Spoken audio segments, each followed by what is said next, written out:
Olá, seja bem-vindo, seja muito bem-vinda mais uma vez. Aqui o time do Instituto de Urologia, Robótica e Oncologia de São Paulo. Eu, Dr. Bruno Benigno, doutora Fernanda Orellana, também urologista, e Dr. Paulo Maron, também colegas urologistas. Hoje nós acabamos de tratar um paciente portador de próstata aumentada, que é a hiperplasia benigna do órgão. E, em particular, esse paciente nosso com uma próstata menor que 70 gramas. A próstata dele tinha 60 gramas. E a gente tem recebido muitas dúvidas aqui sobre tratamentos para próstata. Então nós vamos dividir em dois vídeos. Esse vídeo é especificamente para você que quer saber sobre qual o melhor tratamento para próstatas menores de 70 gramas. Então, se você está considerando algum tratamento para sua próstata com cirurgia, eu espero que essas informações ajudem você a chegar no seu médico mais informado. Então, Fernanda, eu vou começar com você e primeiro queria que você dissesse para a gente, existe um tamanho de próstata normal para um homem de até 70 anos? O que a gente espera em termos de tamanho de próstata? Olá, Bruno. Então, vamos lá.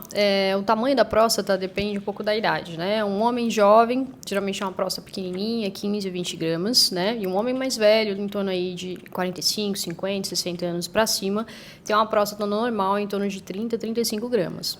Perfeito. Paulo, esse paciente nosso, ele já vinha tratando, é um senhor de 50, quase 60 anos de idade, ele é hipertenso, não tem muitas outras comorbidades, e ele já vinha tratando há 2 anos com medicações para diminuir o tamanho da próstata e um outro para melhorar o fluxo urinário, era a tansolosina e a doxazosina. No caso dele, ele parou de responder aos remédios. Quais foram os sintomas que levaram à nossa mudança de decisão, né? E o que você também pode falar para quem está nos assistindo, para observar nos seus sintomas e para relatar para o seu médico, né, que pode ser um sinal de que precisa interromper a medicação e partir para a cirurgia.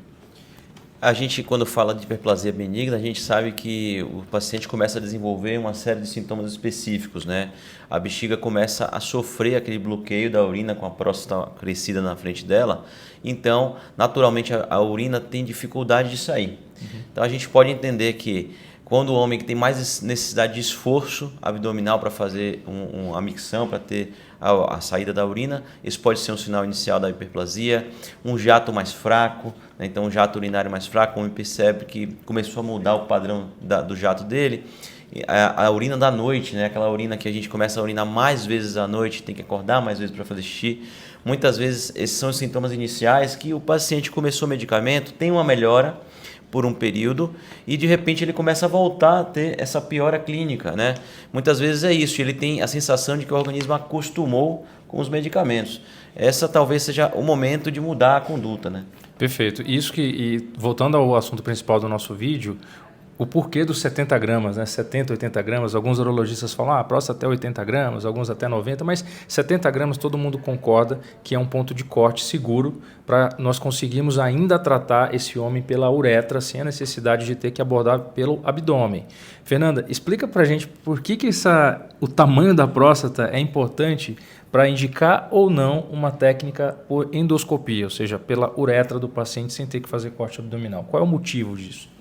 Então, vamos lá, a título de guideline, a gente usa em torno aí de 80 gramas de corte, né? Assim, a rigor, tá? Então, 70 gramas está abaixo de 80. E a gente consegue fazer um tratamento, quando precisa de cirurgia, endoscópico, né? Por dentro da uretra. E é pelo tamanho, né? Quanto maior a próstata, maior o risco de sangramento e maior a chance de a gente não tratar o adenoma, que é o crescimento da próstata, por inteiro. Então, se a próstata é muito grande, não dá para fazer uma cirurgia pela uretra. A gente vai ter que escolher outra técnica, né? Quando a próstata é pequena, a gente faz a cirurgia pela uretra, chama endoscopia da uretra, né? Uma RTO, uma ressecção transuretral. Exato, e adiciono isso que a Fernanda comentou agora, que é importantíssimo, o tempo de permanência do aparelho dentro da uretra também pode ser um risco para o paciente. Então, todo urologista aprende que você não deve deixar um aparelho dentro da uretra do paciente por mais de 1h30, no máximo até 2 horas. Passou desse período, o próprio aparelho pode levar a um estreitamento do canal em outro ponto. Então você vai para resolver um problema e o paciente acaba levando para casa outro problema crônico, que é uma estenose, um estreitamento de uretra. Então esse é o motivo, a Fernanda colocou muito bem, que a raspagem pode ser incompleta e 2, o paciente pode levar para casa uma estenose de uretra. Paulo, nesse nosso paciente a gente escolheu fazer a vaporização da próstata com o Green Laser. Mas eu queria que você listasse para quem está assistindo quais são as opções aí nesse cenário, né? E depois a gente vai cavar um pouquinho no Green Laser. Bom, perfeito. Isso é interessante de esclarecer, porque eu acho que é uma dúvida recorrente, né? A maioria dos pacientes tem próstata menor de 70 gramas. Então, acho que essa é uma dúvida pertinente aqui. A gente hoje tem, como você disse, né, vocês disseram, as técnicas endoscópicas, basicamente qualquer uma delas para esse paciente é cabível. Então, a gente pode usar tanto a RTU convencional, a RTU com outro tipo de energia, como a RTU bipolar. A gente pode usar as técnicas com laser, né? Seja a técnica de vaporização que a gente fez hoje, ou a técnica de ablação total e nucleação do adenoma, que é conhecida por todos como RULEP. Essa é uma das técnicas a laser também. Além disso, hoje, né, mais atual, temos as técnicas minimamente invasivas, que são conhecidas aí por todos, principalmente aqueles que querem preservar a ejaculação, que são as técnicas em que a gente injeta substâncias na uretra ou aplica grampos, e então a gente aumenta o calibre do canal, evitando maiores efeitos adversos desses procedimentos que eu comentei. Então a gente tem aí o Rezum atualmente, né, o Urolift e o iTind. São as 3 técnicas mais modernas aí. Eu diria que essas são as principais possibilidades de tratamento para esse tipo de próstata. Perfeito. Então, primeira camada de avaliação é intensidade do sintoma. Segundo, se você já tomou ou não medicação e se você ainda responde à medicação. Terceira pergunta que o seu urologista vai fazer para você é qual o tamanho da sua próstata, isso o ultrassom e a ressonância mostra. E quarta pergunta, disponibilidade de tecnologia. O Paulo já listou todas as opções aqui.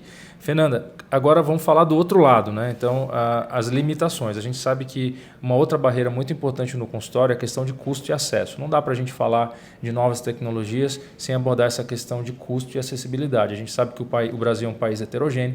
Infelizmente, o serviço público ainda não fornece grande quantidade de opções para os pacientes, e mesmo nos pacientes do serviço privado, né, que têm acesso ao plano de saúde, existem algumas tecnologias que infelizmente ainda não estão disponíveis. Então, coloca para a gente um pouco um panorama, né, sobre o que é coberto, o que não é coberto e as limitações, principalmente relacionadas a custo. Então, vamos lá. As modalidades de RTU monopolar, bipolar, elas são cobertas pelo plano de saúde. Recentemente, o Green Laser, né, que é a eletrovaporização da próstata, entrou no rol da ANS como cobertura para os convênios. Antigamente não era, né? A pessoa que queria usar o Green Laser tinha que pagar para usar a máquina. Hoje em dia a gente consegue fazer pelo plano de saúde, o que é uma grande conquista, especialmente os pacientes em anticoagulação, né? Uma cirurgia mais hemostática, que sangra menos. E a gente consegue usar hoje em dia, né? Em relação agora a algumas outras tecnologias, não necessariamente são cobertas pelo plano. Então, eventualmente, o paciente que tem a condição de pagar e quer usar a tecnologia, se tiver indicação, ele vai ter que pagar uma taxa extra, eventualmente, para uso de tecnologia. Um exemplo disso é o próprio Rezum, que é esse aparelho novo que promete preservar a ejaculação. Perfeito, acho que deu um panorama bem interessante. Bom, então, descendo um pouco mais nesse funil, no nosso paciente nós optamos pelo Green Laser por vários motivos. A próstata dele era uma próstata de 60 gramas aproximadamente, ele não queria ter um custo adicional com equipamentos, então ele optou por fazer com a técnica do Green Laser. Nós já temos experiências aí com essa técnica há mais de 6 anos no nosso grupo, e ele então tinha essa questão de limitação de custo e, muito importante, ele não se preocupava com o efeito colateral que acontece com muita frequência nesse tipo de tratamento, que é a ejaculação retrógrada. Para ele, não era um problema. Então, eu expliquei que tanto a raspagem tradicional quanto a vaporização, existe 80% de chance dos homens perderem a ejaculação. Para alguns homens, isso é ok. Para outros, né, é um problema muito sério.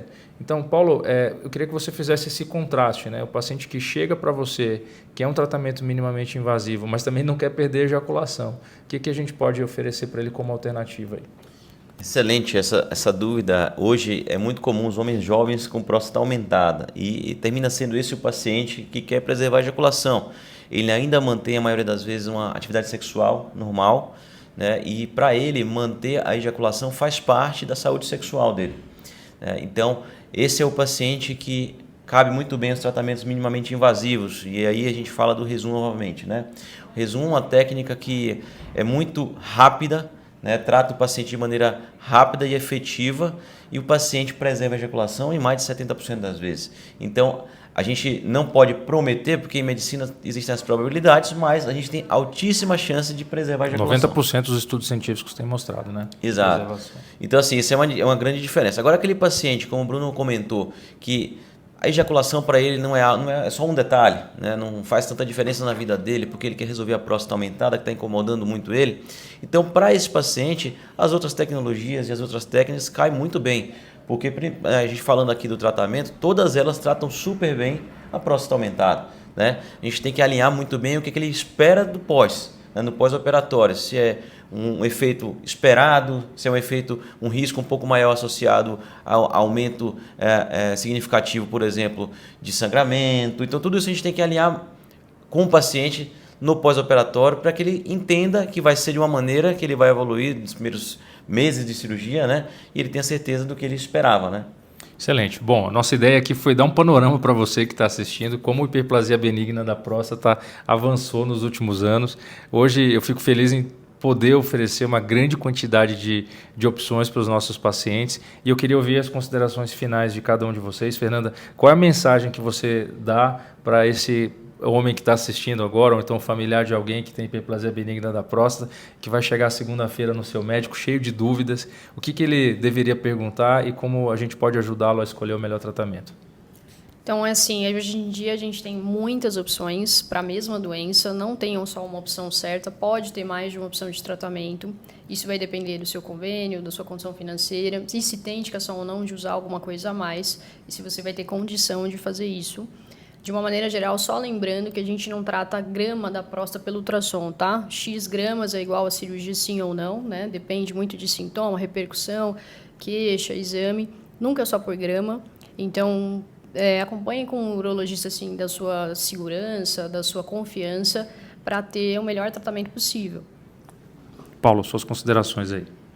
Hoje, diante dessas tecnologias que a gente tem, acho que é muito importante você esclarecer muito sobre esse assunto quando você tiver sua próstata aumentada com indicação cirúrgica, justamente para você perguntar ao seu médico sobre todas as tecnologias e as técnicas disponíveis e você acreditar no médico que está te atendendo, porque muitas vezes aquele colega não faz uma cirurgia laser, não está disponível para ele, mas ele faz super bem, muito bem, um RTU convencional. Então, muitas vezes vai resolver o seu problema, então você tem que, por mais que você ouça falar, eu ouvi falar que a robótica é melhor, na verdade depende muito da disponibilidade da técnica e do médico que está te atendendo. Então, acho que você tem que alinhar muito bem as expectativas com o médico que vai te operar. Bom, super bem pontuado, não tem nada a acrescentar, mas convido você a, se quiser saber mais sobre o assunto, acessar o nosso site, que é o www.iurooncologia.com.br, ou então comentar aqui nesse vídeo. Nós vamos ler todas as perguntas e eventualmente até responder a sua pergunta na forma de um vídeo. Nos siga nas redes sociais, no @iuro.sp. Também mande os seus comentários e suas dúvidas. Vai ser um prazer poder ajudar você na sua tomada de decisão. Conte conosco. Até a próxima.